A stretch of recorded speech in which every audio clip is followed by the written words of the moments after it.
છોટાઉદેપુર જિલ્લાના નસવાડીના આકોના ગામમાં વિદ્યાર્થીનીએ ધોરણ 10ની પરીક્ષા આપી હોવા છતાં નાપાસ કરાઈ હોવાનો મામલો સામે આવ્યો છે।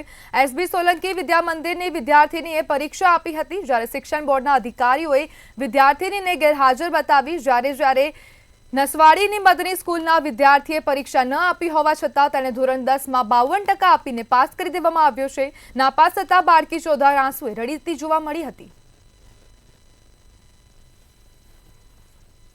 હું 9-10 એસબી સોલંકીમાં ભણી। પરીક્ષાનો નંબર આદર્શ નિવાસીમાં મેં 6 પેપર આપ્યા, પણ રિઝલ્ટ ગેરહાજરનું આવ્યું છે। હું 6 પેપરમાં હાજર રહી પણ ગેરહાજર હતી। યોગ્ય પગલાં લેવું જોઈએ, મને પાસ કરવી જોઈએ।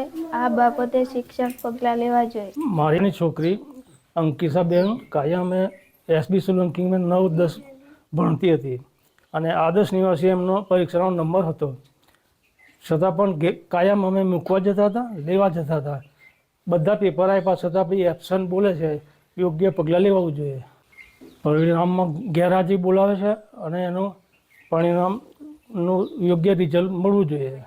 જે એબસન્ટ વિદ્યાર્થીનું ગેરહાજર વિદ્યાર્થી એબસન્ટ વિદ્યાર્થીની જગ્યાએ જે વિદ્યાર્થીની બેઠી હતી એ વિદ્યાર્થીનો જે તે સ્કૂલના પણ તપાસ કરી, તે સ્કૂલે પણ જણાવેલું છે કે આ વિદ્યાર્થી અમારો એબસન્ટ હતો શાળામાં, અને એ પણ એટલે એ વિદ્યાર્થીનો એબસન્ટની જગ્યાએ હાજર વિદ્યાર્થીનું જે પરિણામ આવી ગયું છે, એના માટે અમે ગઈકાલે દરખાસ્ત કરી દીધી છે। જે તે બોર્ડમાં જાણ કરી દીધી છે કે આ વિદ્યાર્થી ખરેખર હાજર કે સીસીટીવી કેમેરા રેકોર્ડિંગમાં પણ અમે જોયેલું છે, પણ એ વિદ્યાર્થીની બીજી જગ્યાએ ઉપર બેઠેલો માલુમ પડતો અમે ચેક કરી, જેને એ અંગે બોર્ડને એ અંગે જાણ કરી દીધેલી। નસવાડી ખાતે આવેલી મદની ગુજરાતી મીડિયમ સ્કૂલમાં અભ્યાસ કરતો મકરાણી અલબક્ષ સાબિરભાઈ, જે સને 2025-26ની 10મા ધોરણની પરીક્ષામાં એબસન્ટ રહ્યો હતો, તેણે પરીક્ષા આપી નથી ને જે હોલ ટિકિટ હતી તે પણ કોરે ને કોરી જ છે, એને કોઈ એક્ઝામ આપેલી નથી ધોરણ 10ની।